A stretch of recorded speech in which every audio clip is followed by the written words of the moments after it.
Welcome back to Coffee Time. Get you another cup of coffee. Enjoy the rest of the program today. Walker County Extension Systems, Danny Cain. How you doing, sir? I am doing well. Good to have you here. Quite warm this morning, but when we got up, it was hot. It'll be hotter today. It'll be hotter today. It'll be really hot when you go to bed tonight. Listen to this one, Baltimore, Maryland, 119 heat index. Yeah, I don't even know how you deal with that. We're at 107.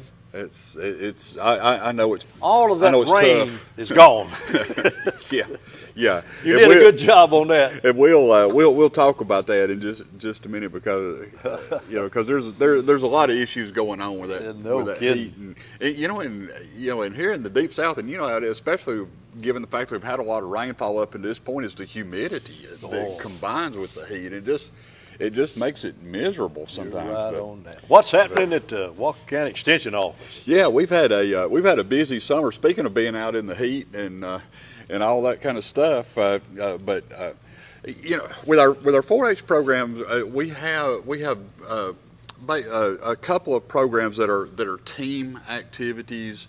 And we do a lot more than just these two, but these are ones that I'm pretty heavily involved in, and so I love to talk about them.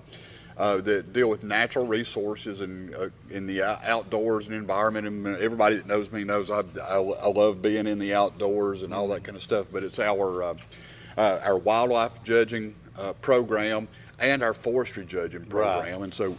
You got two teams, senior and junior. Got two teams in each one of those. Great. And so we'll talk about. We'll mention again, because we've talked about this group of kids before, but we'll mention them again. The wildlife judging kids, or what we call WHEP, which stands for Wildlife Habitat Education Program. Right. And so we're learning. We're not really. Everybody asks me, well, how do you judge wildlife? Well, we're not really judging the wildlife in a sense like you would judge cattle or sheep or hogs or something in livestock judging, but basically we're learning about habitats and what the animals need and how to improve those habitats for certain animals. And includes their eating habits and their sleeping habits. Where they eat, their water sources, all that kind of stuff. And what age are these kids? Yeah, well, the juniors will be from 9 to 13. All right. Starting age 14 up to about 18, you're in the senior division. Now, so the wildlife kids competed earlier on. Their competition at the state was on May the 30th, which has been a couple weeks back now. Right. But they did extremely well. Our junior team in the wildlife contest won first place in the state. Congratulations. And, those kids who were on that team was Cecily Harrington, Eleanor Gaines, Ellie Miller, and Kenna Brown. And Ellie, this was her second year, I think, being on our team with us, won the overall high score individual in the junior competition. So those kids did real well. We had some others that competed as individuals as well. Because we can only run 4 on a team. That's national 4-H rules. But we can have as many kids that want to go that can. You'll have one team, and then you'll have kids compete as individuals. And they won the state. They all did extremely well. And you talk about they worked hard. Now we hit it this pretty hard, and we started practicing for that probably in early March or so. Ooh. So they practice for about 3 months, and we'll meet about once a week, sometimes twice a week, and so they did extremely well. Talk about our senior group in wildlife judging as well. The senior team also competed, and they also finished first place in the senior competition. Good. And by the way, it's not like it's not one of those kind of show up and win kind of things. In the junior division, there was 12 or 13 teams, so they finished first out of 12 or 13. That's the state of Alabama. Yes, yeah. Not all counties do all the 4-H programs, but we had about 12 or 13 or so teams, involved in the junior wildlife program, and about 6 or 7, 8 in the senior competition, and so I thought it was really good. They had that. Like I said, back in the latter part of May the 30th. But our senior members was Lily Miller, Remington Gaines, Clara Halgren, and my son Carson Cain. They were on the team, won first place. and they will be they'll be representing Alabama 4-H at the national contest, and that'll be up and coming at the end of July, July the 28th through the 31st, and it'll be up in Crossville, Tennessee. And so we've been already getting together and practicing and working hard, getting ready for nationals, and you know, there's a lot involved in that. It's memorizing foods charts. They actually have to write a written management plan where they'll take them out to a plot of land, and it may be 20 or 30 acres, it may be 300 acres, and so we'll walk around, and they're given a scenario with management objectives, and they tell the kids, all right, now here's your scenario, here's the site, now you write us a plan for whatever the species are. And they can write management plan. These kids can write a management plan for everything from white-tailed deer and wild turkey to ovenbirds to get this bumblebees.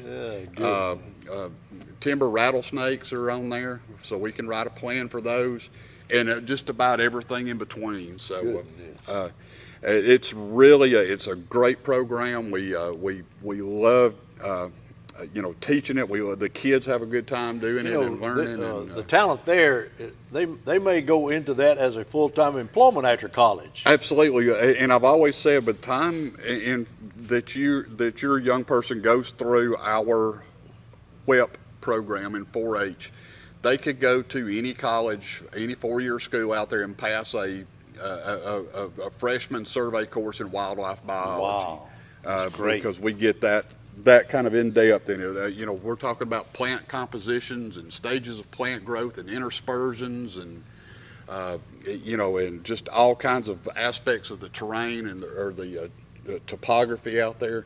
They really learn a lot, and they do a tremendous job. They're an amazing group of kids, and and to win both those, I don't think we've ever won both divisions in the same year. Now the junior high, that's it for them. Yes, that's correct. Seniors go to the national. There's no national component to the junior program. Unfortunately, I wish there was. There would be a good. Now you've won the nationals before years back. We've never won. We've placed as high as fourth. Fourth, okay.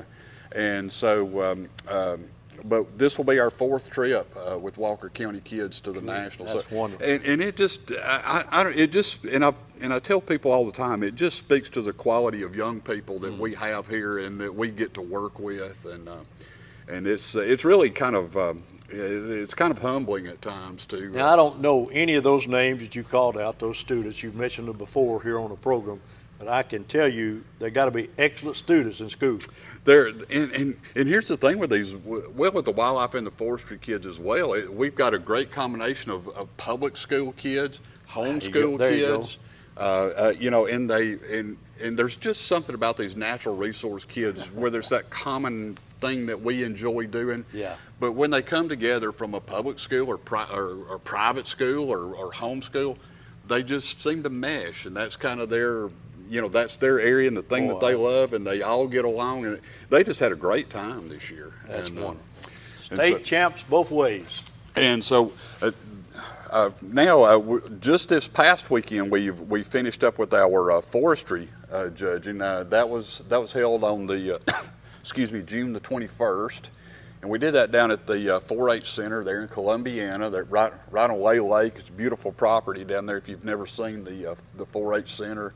They've got an environmental education center. They've got a raptor center where they have like raptor birds, and they work well with the Oak Mountain rehab group. So they've got some rehab birds and animals there. So it's just a great facility. But anyway, our junior forestry team, and we've talked a little bit about forestry judging before, but there's these guys, and again, juniors 9 to 13 years old. There's 64 trees on their identification list, and I probably couldn't. I might could do one or two. And we actually, and at the contest, out of the 64, they're given 25. 25 different that they have trees. to identify. We had one girl made a perfect score, got every single one of them correct. That's amazing. And, that is amazing. It's fun to watch, and it's just great to see these kids excel and do good. Well, they got a good coach.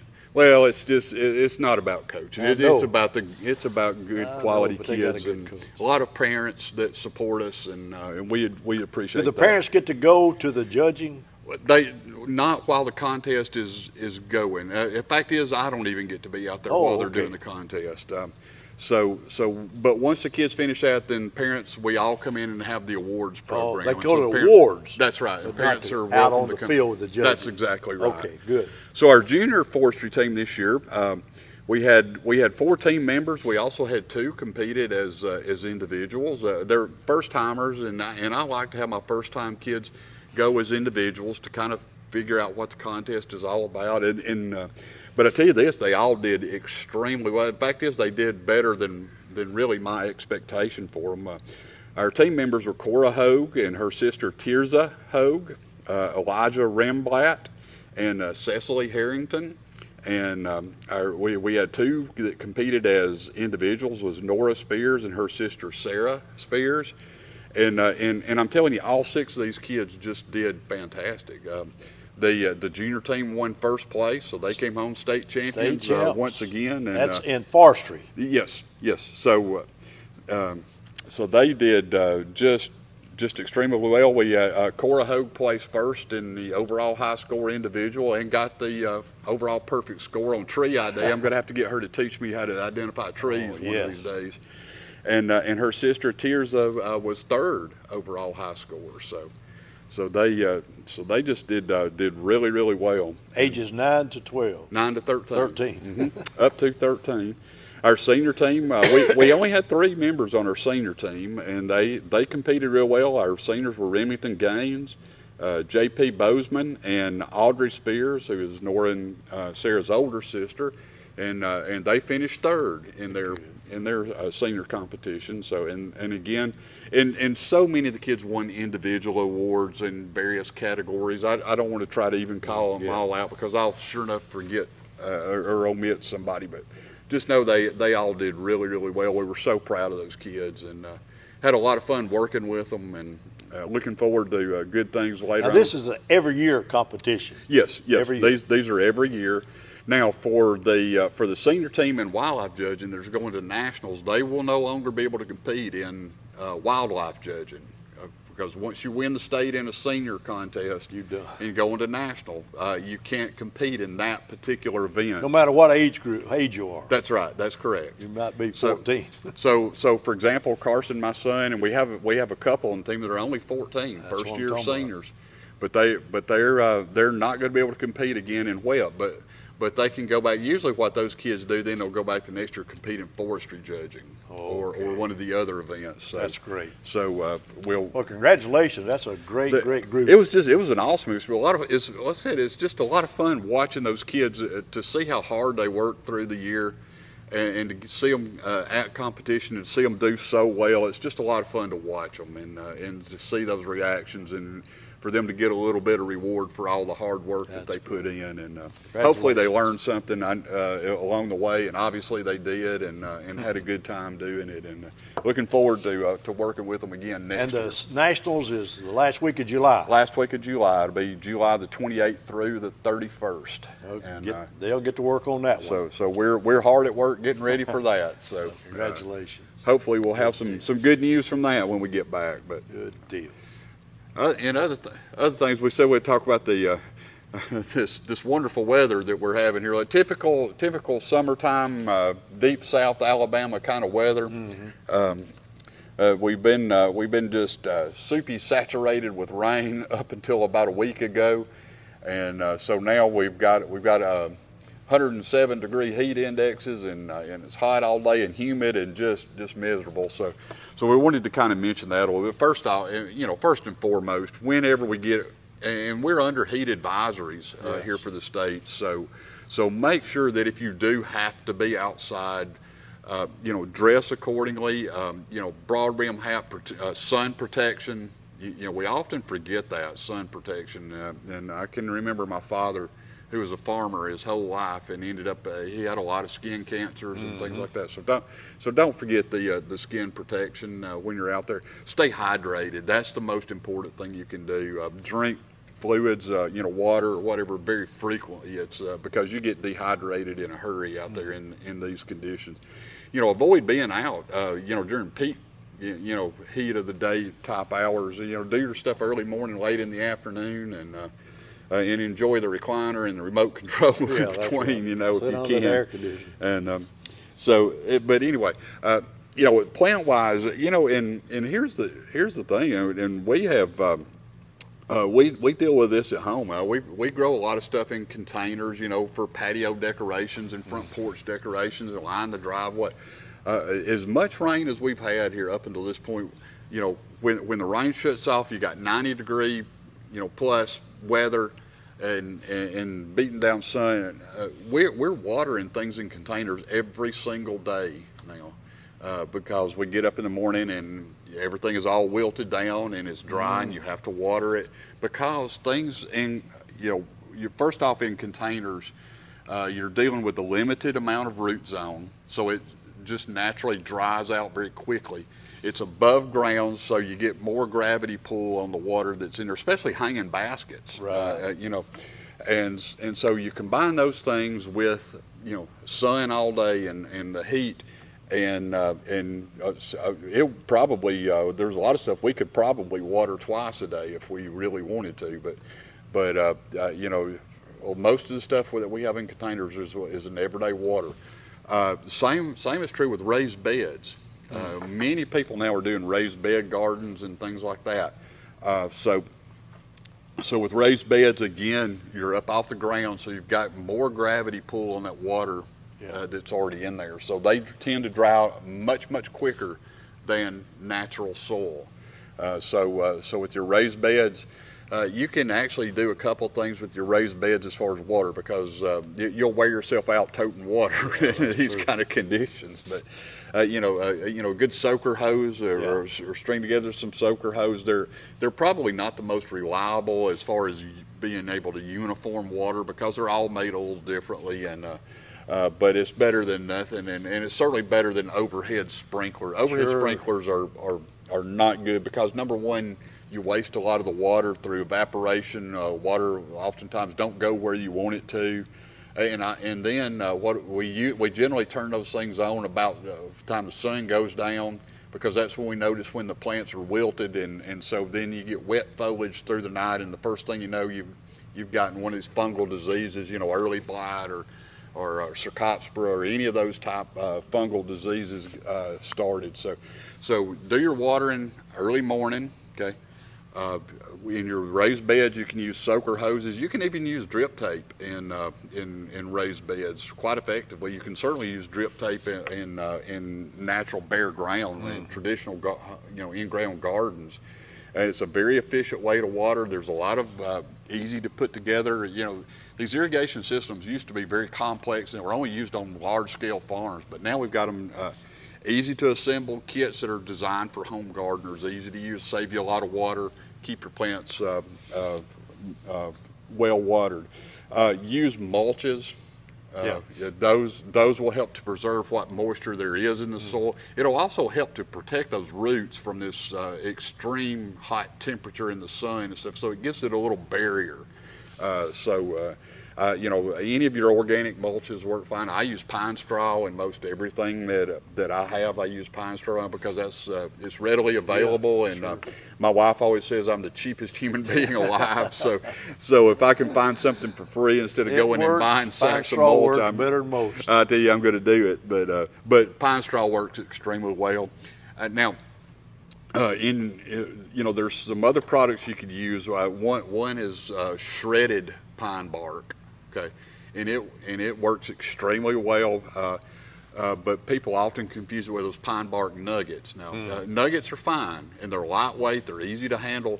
But the problem with nuggets is if you get a lot of rainfall, they're going to wash off site pretty easily.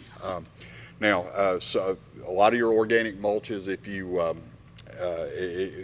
around the foundation of your house, you want to give yourself a little barrier around the foundation of your house, because anytime you're holding moisture with a wood product, around the foundation of your house, you know, there's the potential to introduce termites and other things. So, so you might want to use around the foundation an inorganic type mulch, or even like they make some wonderful landscape fabric now that's porous to water, lets water through, and helps suppress the weeds as well. So good deal. Take care of yourself. Take care of your pets. Most importantly, take care of yourself and your pets. On your neighbors. That's right, absolutely so. All right. And, how to get in touch with you? Yeah, you can give us a call at the Walker County Extension Office at 205-221-3392, or you can reach us on that big old World Wide Web at www.aces, that's ACES.edu. Or we have a great Facebook page. Reach out to us, and all of our stuff is posted there on Facebook as well. Tell all those state champs, congratulations. We're real proud of our kids. Thanks, Danny Cain, Walker County Extension System. He's with us each and every week right here on Coffee Time. We're going to take a break. Come right back with more Coffee Time.